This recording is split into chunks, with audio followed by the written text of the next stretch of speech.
Mesdames et messieurs, bonsoir et bienvenue à cette émission de On s'en parle. Au moment de la diffusion de l'émission, on devrait connaître les tarifs imposés par Donald Trump, mais on les a connus ce matin, le 4 de mars. Ce sont des tarifs qui sont à 25 le monde agricole ne savait pas exactement, mais il embarque dans les tarifs également du 25 C'est quoi les impacts de tout ça? On va parler du domaine agricole avec mon invité. Alors, j'en discute avec lui. C'est M.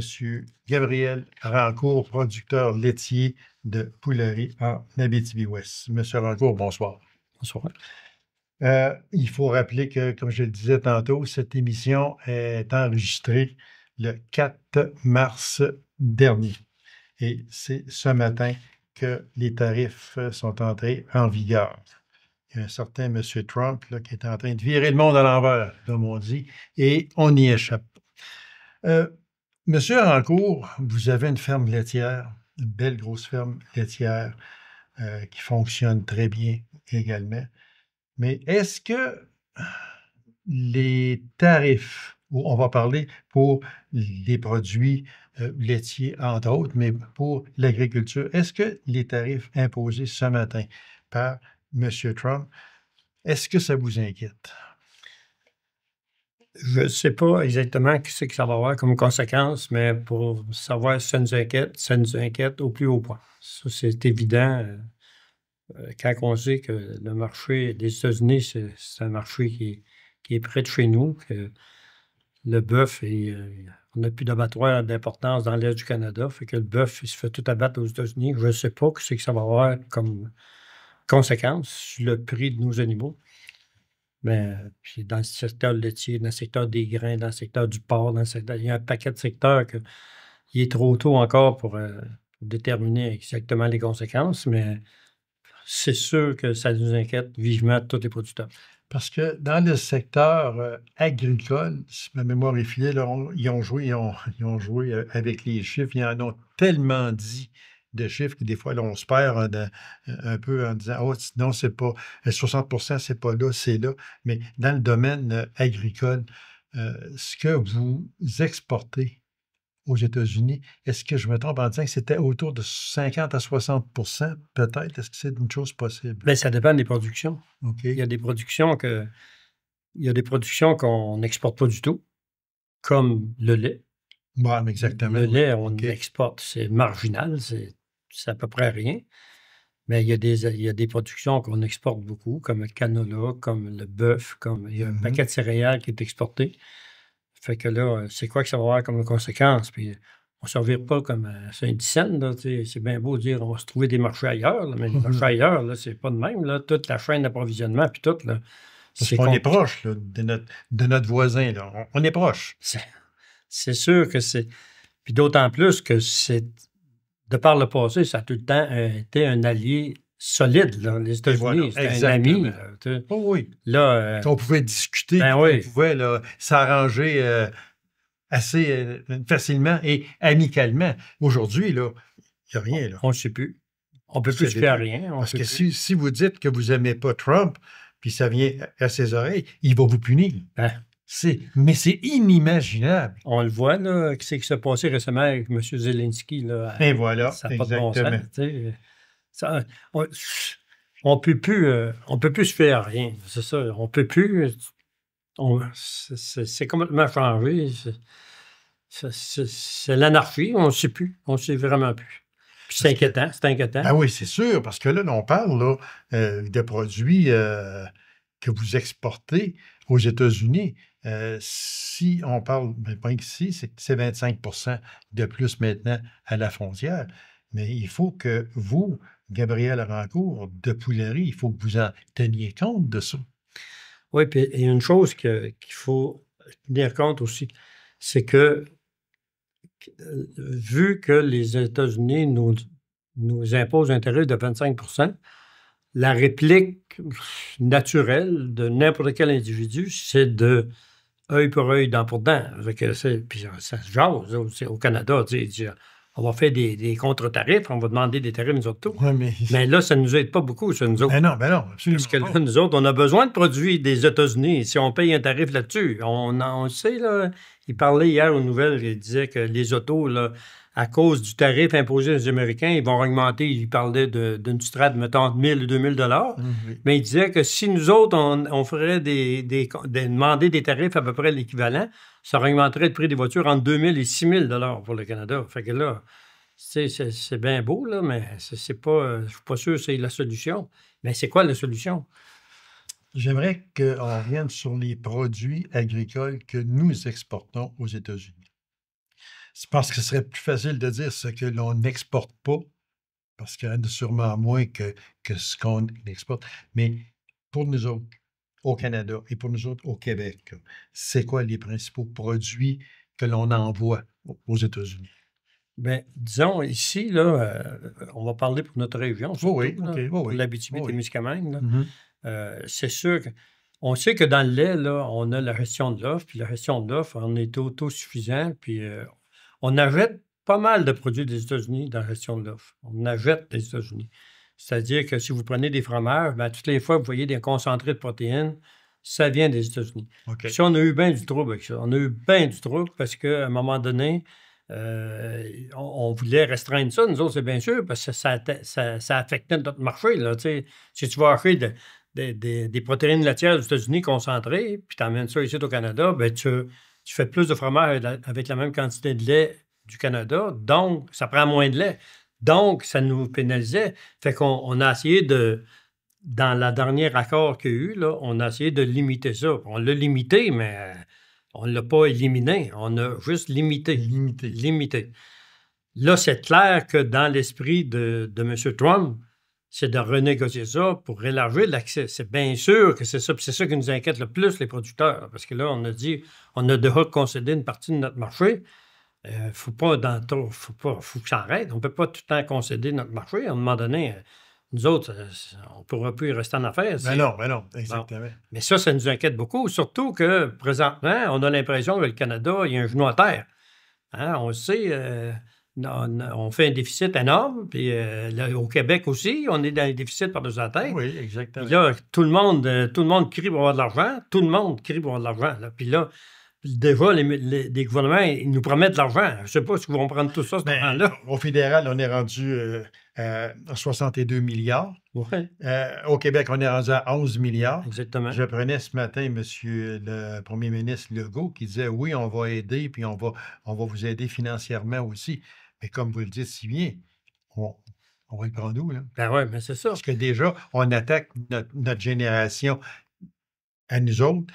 Génération 1, génération 2, puis même, peut-être qu'on est rendu à 3, là. Fait que, il faut que ça arrête. Ben ouais. Mais là, c'est pas parti pour arrêter, là.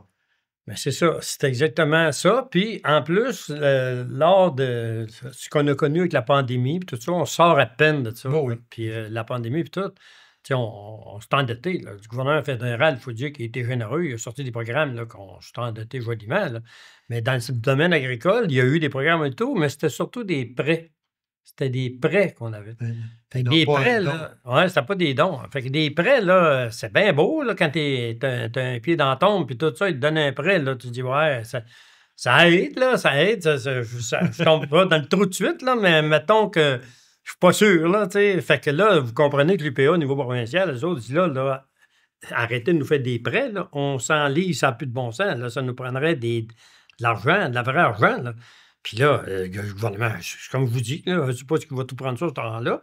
D'autant plus que ce qu'on attend des nouvelles, les chemins seront tout défoncés, il faudrait faire les chemins, il faudrait faire les hôpitaux, il faudrait faire les écoles, les infrastructures, les universités, les cégeps, partout. Je sais pas.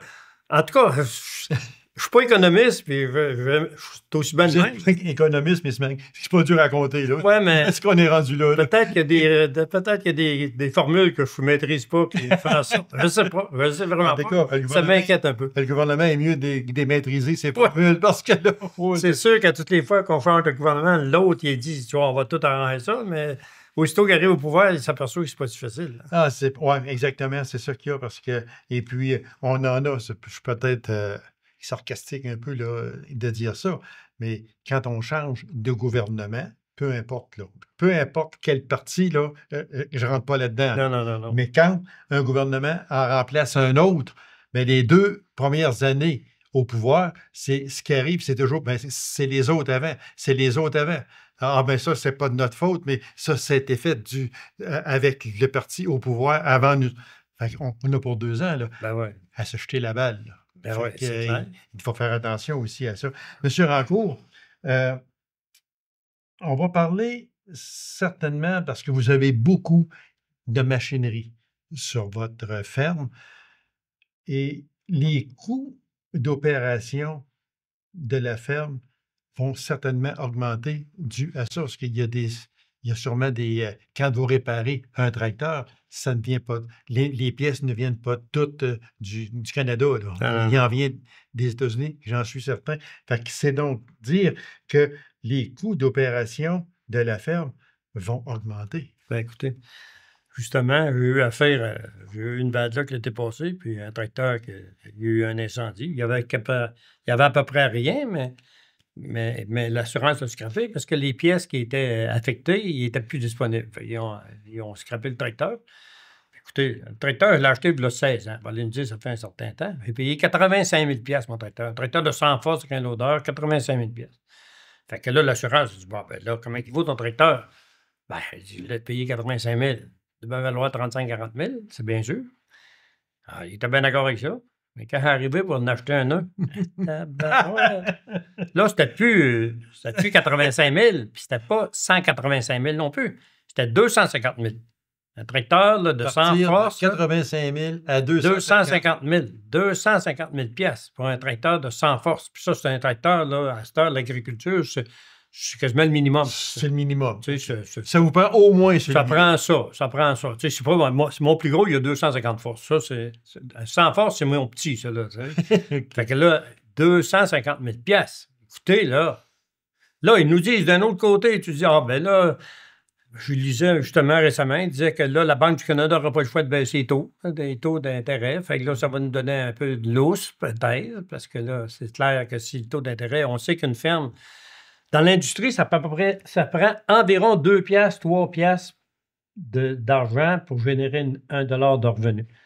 En agriculture, ça prend 10 piastres pour générer 1 dollar de revenu. Ça prend 10 piastres d'investissement. 10 piastres pour générer 1 dollar. 1 dollar de revenu.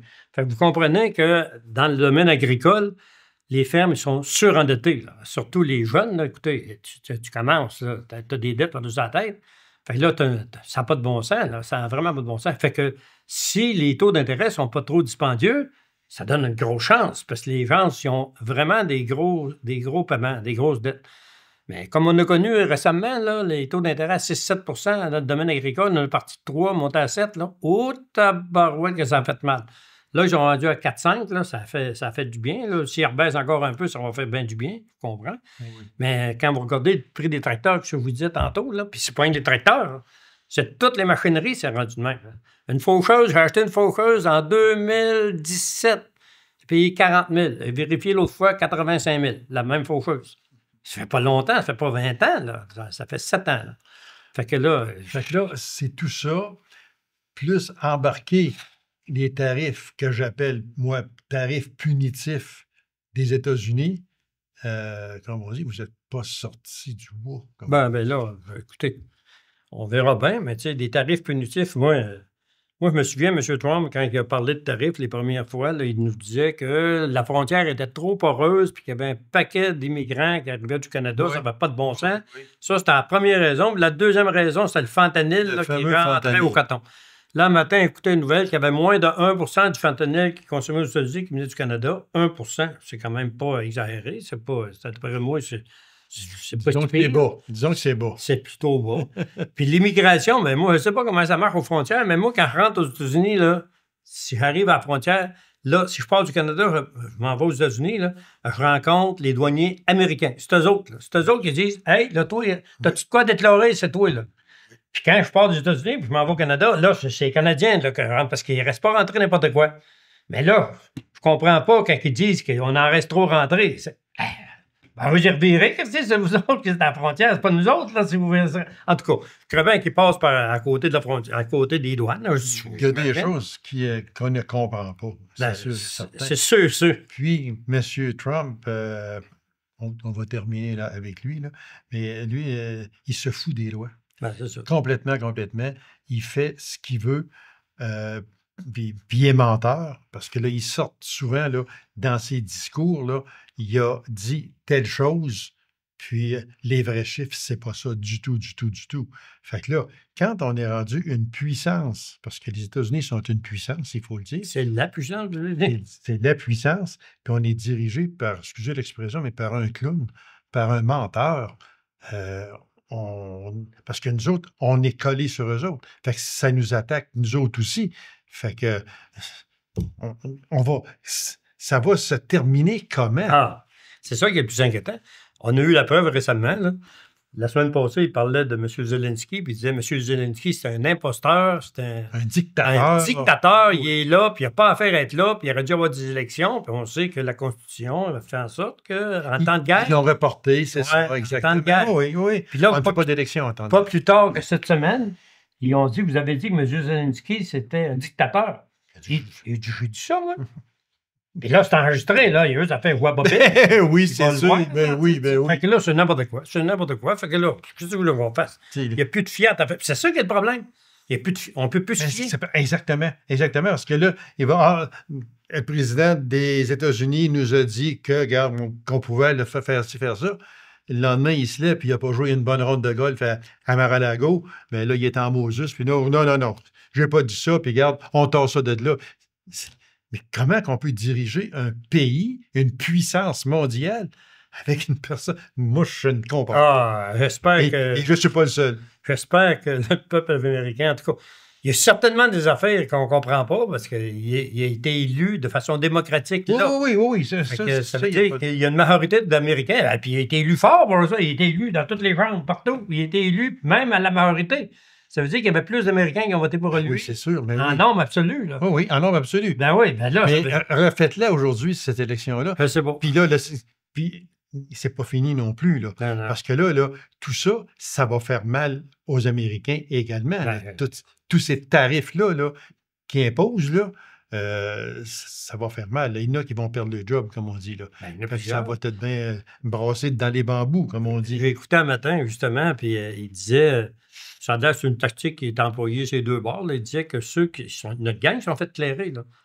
Aux États-Unis, il y a bien du monde qui ont pris la porte là, parce qu'il était d'un département puis ils ont dit on n'est pas un de toi. Oui, M. Moss qui emmène l'argent. Oui, c'est ça. Autrement. Puis là, ils ont dit ce monde-là, ils ne sont pas contents. Ce monde-là, ils sont fait clairer. Fait qu'il y en a certains qui sont en train de se revirer contre les États-Unis. Oui, sûrement. C'est bien sûr, ils ont perdu leur job. Il y avait une bonne job. Il n'y a plus de job en tout, en tout cas.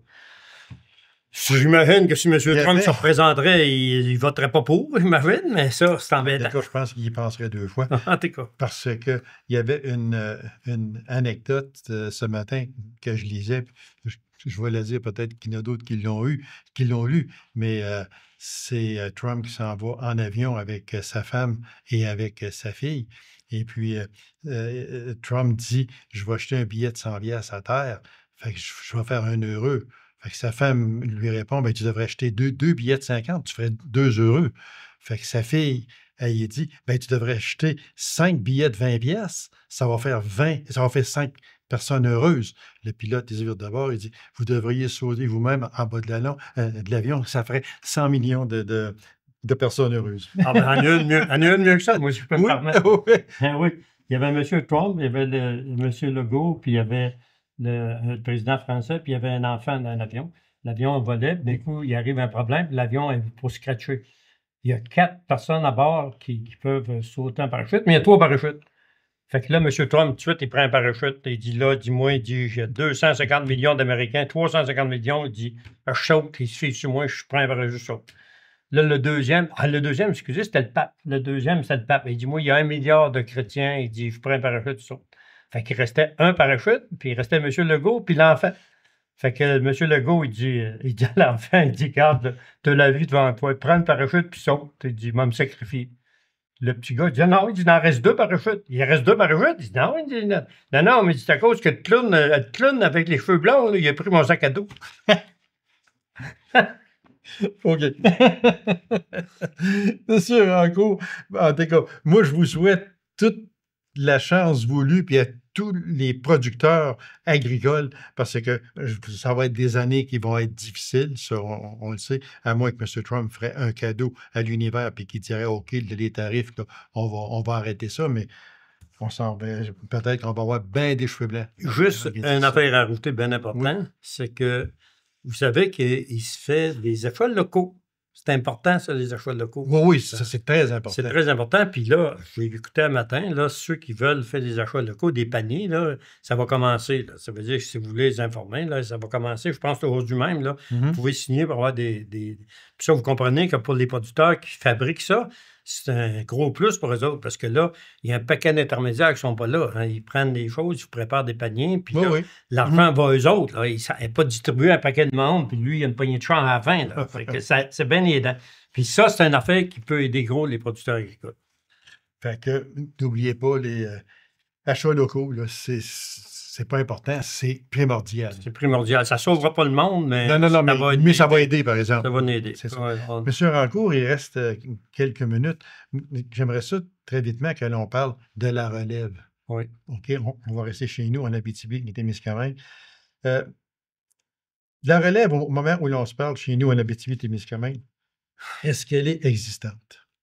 Bien, je vais vous dire, moi, on a des réunions de temps en temps, puis c'est vrai que je suis rendu à un certain âge, j'ai 69 ans, là. Puis, tu sais, mais je suis quand même surpris. Je vois des réunions, des fois, de l'UPA ou du lait, là. Puis, il y a pas mal de relèves. Ça me réjouit pas mal, parce qu'il y a des jeunes, puis les jeunes sont enthousiastes, puis ça me fait vraiment plaisir de voir ça. Ben oui, c'est sûr. Ils rasent entre eux autres, puis mon garçon, puis en production laitière, il y en a plusieurs jeunes qui ont pris la ferme, puis tout ça.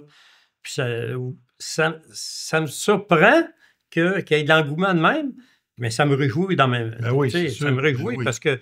Puis, tu sais, quelqu'un qui prend la ferme, tu sais... il y a de l'ouvrage de fait déjà. Ceux qui prennent la ferme, les jeunes, là, c'est pas tout le monde qui prend la ferme à zéro. Là, bien, non. Comme vous autres, vous avez fait. Ben oui.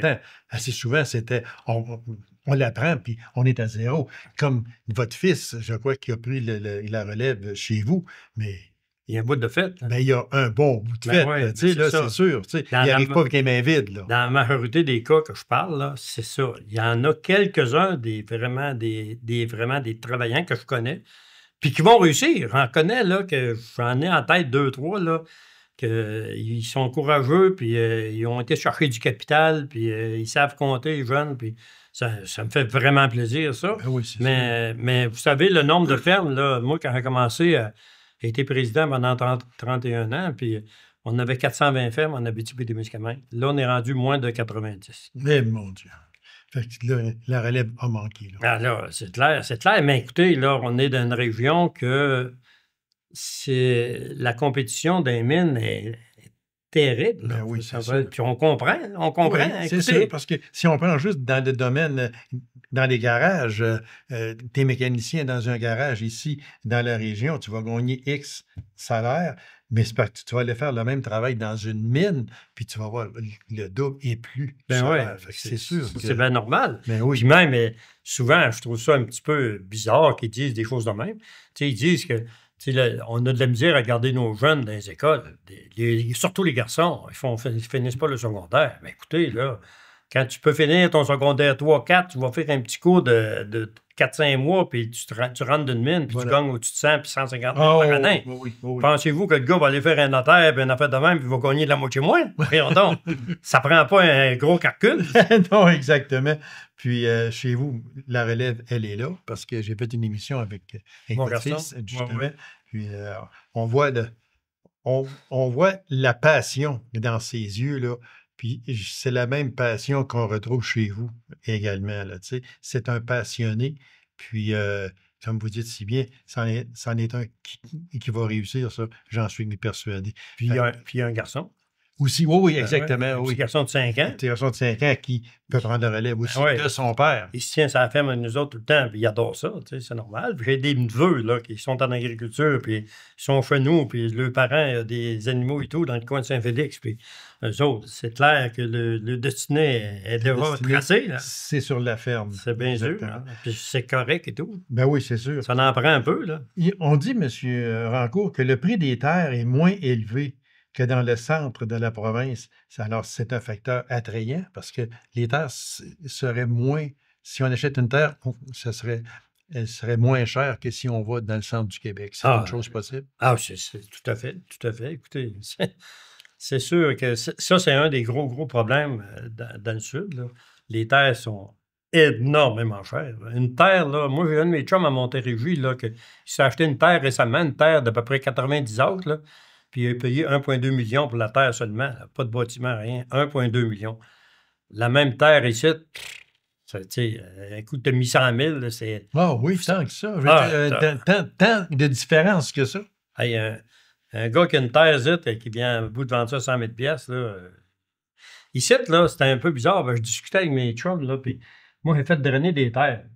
Puis ça, je dis à mes chums, j'ai dit, ça n'a pas de bon sens. Nous autres, dans notre coin, là, je vendrais de mes terres que j'ai fait drainer. Drainer une terre, là, ça coûte cher. Ça coûte 1200-1500 $, de l'acre. Et ça fait cher. Ça veut dire que la même terre de 90 acres que vous avez dit tantôt, ça coûte au-dessus de 100 000 de faire drainer ça. Oui, oui. Bon.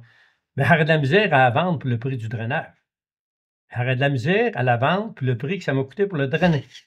Mais par en bas, là, le drainage, c'est une fraction du prix. C'est même pas 10 du prix. Une terre qui vaut 1,2 million, t'as fait drainer, ça coûte 100 000. Fait que le gars, il dit, ça coûte pas cher. Mais nous autres, ça coûte cher en bébite. Ça coûte le prix de la terre, puis plus un peu. Fait que là, mais c'est un avantage qu'on a, mais c'est à cause que ça prend plus que ça. C'est sûr que les terres par en bas qui se vendent ces prix-là, -là, c'est clair qu'un jeune ne veut pas se partir à ces conditions-là. C'est à cause que c'est une ferme qui est déjà là. Il s'endette énormément en partant. Ben non. Mais tu sais, les terres sont chères parce qu'il y a beaucoup de demandes. Il y a de la demande au coton. C'est tout le temps ça le problème. Hein? Moi, si j'arrive mon cellulaire, ça vous intéresse-tu, mais vous vendre ça, mon cellulaire? Là? Comment tu demandes pour ça? Il demande 100 $. Mais s'il y a 10 personnes qui veulent l'avoir, là, ben, je peux monter le prix. Oui, c'est sûr. Mais s'il n'y en a pas un qui veut l'avoir, là, il m'a demandé 10 $, mais je ne vendrai pas plus. C'est ça le problème. C'est à cause quand il y a de la demande, le prix monte. S'il n'y a pas de demande, ça va pas cher. Fait que la différence entre, on va dire, l'Estrie, la Montérégie et l'Abitibi-Témiscamingue, elle est énorme pour l'achat des terres. Pour l'achat des terres. Pour les machineries, pour les animaux, pour tout le reste, c'est semblable. Semblable, oui, exactement, parce que le tracteur que vous payez 300 000 ici, même si vous allez en Estrie, vous allez le payer 300 000 aussi. Peut-être bien même un petit peu moins, parce qu'il y a de la compétition plus. Oui, exactement. Mais les terres, ça, c'est un fait, ils sont énormément chers. Il faut dire qu'ils ont pris de la valeur, les terres. Il faut dire ça aussi, là, tu sais... moi, je n'en reviens pas. Il y a des terres à Sainte-Rose, moi, qui n'auraient pas donné 5 000 $ pour. Là, des terres qui n'ont pratiquement pas de terre faite dessus, pas de bois. Puis là, ils se vendent 30-35 000. Les mêmes terres, ça a pris de la valeur.